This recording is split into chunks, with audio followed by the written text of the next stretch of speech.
Beloved Madridistas, welcome back to Madrid. Welcome back to the channel. Okay, we've hit rock bottom, okay?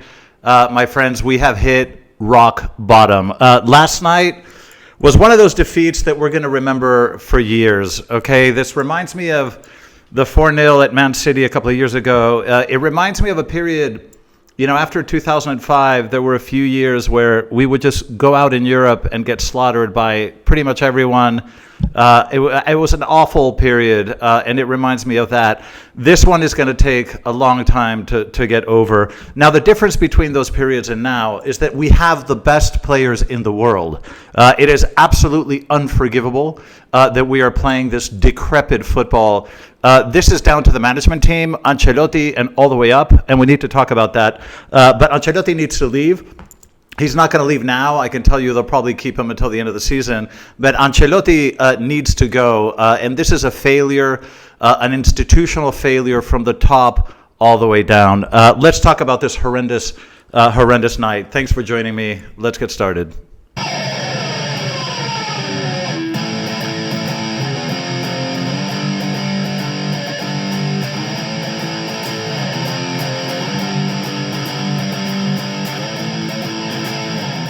Madridistas, welcome back. Let's talk about this absolute nightmare last night. And this was so horrific. It's kind of hard to know where to begin. First of all, by the way, I want to dedicate this video to people. First of all, one of my dearest friends in the world is an Arsenal supporter. So Bashola, this one is for you. Congratulations, you guys kicked our ass.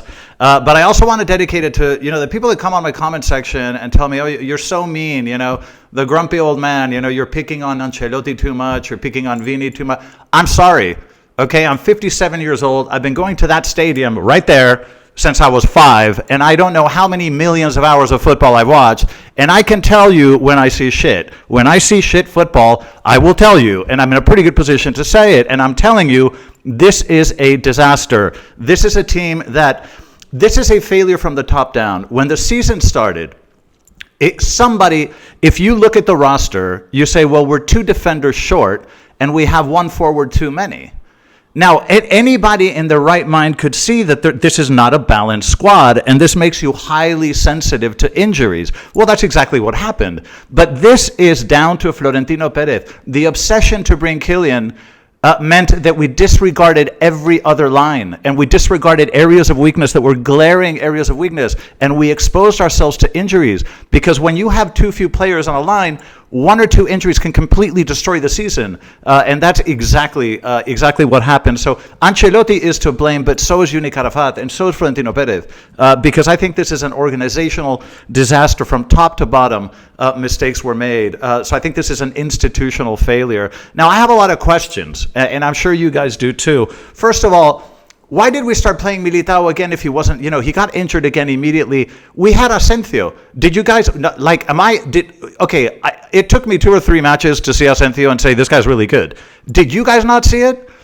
Did we have to play Militao immediately after an injury, knowing that, you know, he could be vulnerable in the other knee? Like, when we knew we had Asensio, did somebody not discover Asensio? Did Raúl not call Ancelotti and say, this kid's amazing? Like, what happened there? Okay, Arda Güler and Enric. Why did we buy Arda and Enric if they're not going to play? I mean, what is the point of having them on the bench? These are very good players, and they're different players. And sometimes you need to mix things up. And when something isn't working, you need to change. Why is Arda Güler on the bench all the time? Why is Enric on the bench all the time? Why are they here? Why did we bring them? It makes no sense to me. Why do we have to play with 3 forwards all the time? Why? You know, it makes absolutely no sense to me. Why do we have to play with 3 forwards? When clearly in some situations you need to put a lot of bodies in the middle of the pitch because you have to be defensive, you have to defend well, you have to recover balls, and when you're playing away from home, you need to be very careful with that. Why do we have to play with 3 forwards all the time? Oh, because yesterday was a sort of fake 4-4-2. I didn't buy that bullshit because it was a fake 4-4-2, and I'll tell you why in a minute. But why do we not make changes when we're getting creamed? I mean, what are your changes? You wait till the end of the match to bring in Lucas Vázquez and Fran?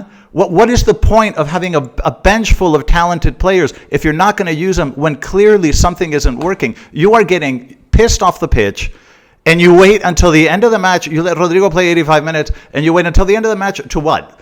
To switch fullbacks? This is... Absolutely ridiculous. I simply don't understand this. This is the most, can somebody tell me what style of football we play? Okay, I'd love to hear it in the comment section. What do we play? Do we play a defensive block and then look for the counter? Do we play possession football? Do we play a high line? What do we play?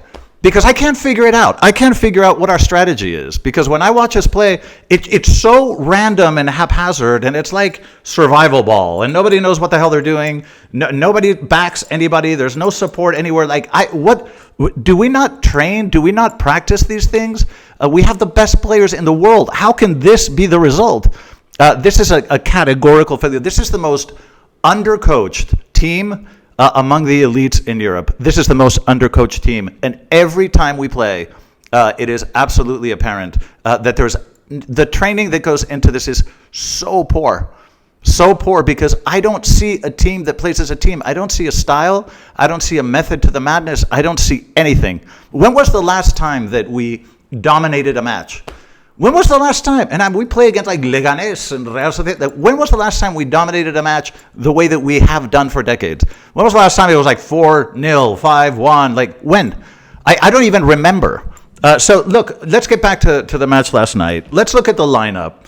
First of all, this was the lineup, and this is some sort of, first of all, if this is supposed to be a 4-4-2, Rodrigo is not really a midfielder, so I'm not falling for it. This was a kind of faux 4-4-2, and by the way, it was the wrong 4-4-2, because if you're going to play a 4-4-2, you need to have a diamond formation with Jude in the number 10 position, not all the way on the left. What the hell is Jude doing on the left? That is not where you get the most out of him. He's one of the best players in the world who can create play, destroy play, recover balls, defend and press. What is he doing on the left? I mean, it's absolutely staggering to me that he could come to this conclusion. But let's look at how dysfunctional this season has become. Look at the lineup. Okay, Courtois. Who do you have in goal? A guy that hasn't trained in weeks, a guy that hasn't played a full official match in weeks, and he turned out to be the best player, because if it weren't for Courtois, it could have been 7-0. So that's your goalie, a guy that literally just came out of the hospital and you put him right there. You don't even know if he's capable of playing or not. You have Alaba. Is Alaba really recovered? Is Alaba really ready to play competitively at this level? Really? Because I'm not so sure. You have Fede and Alaba both playing out of position. So now, because of the dysfunctional planning going into the season, we now have two players playing completely out of position as left back and right back, and that's not what they are supposed to do. So there you go. We have two players out of position. Luka Modric. Okay, let's take a 39-year-old player. I know Luka's wonderful, and we love him, and he's fantastic. But he's fantastic when you bring him on with 30 minutes left because you need to control the ball, you need more possession, blah, blah, blah. You don't put in a 39-year-old player from the very first minute playing away from home against an English side. And you know that English sides are physical, they're aggressive, they're powerful. That's a lot of muscle and a lot of running.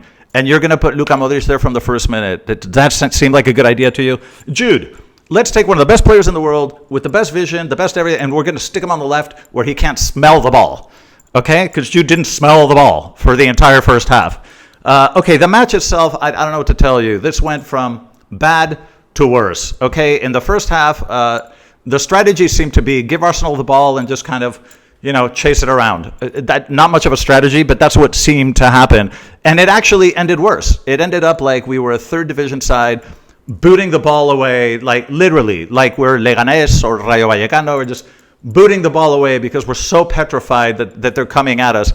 This was absolutely pathetic. We had a couple of short spells of possession in the 15th minute, in the 25th minute, and in the first half I thought, I don't know, these matches are always cagey, give it a little bit of time. I expect these matches to be tense and cagey at the beginning, so you kind of forgive it. But the way the match continued to evolve just showed me that there was never going to be a reaction. That, I thought maybe when the nerves settle, we calm down, start to get into possession, and just start to feel more comfortable, that we'll exert our, impose ourselves. No, it actually got worse. We started from nervous and we went all the way down to shit, because that is exactly what happened.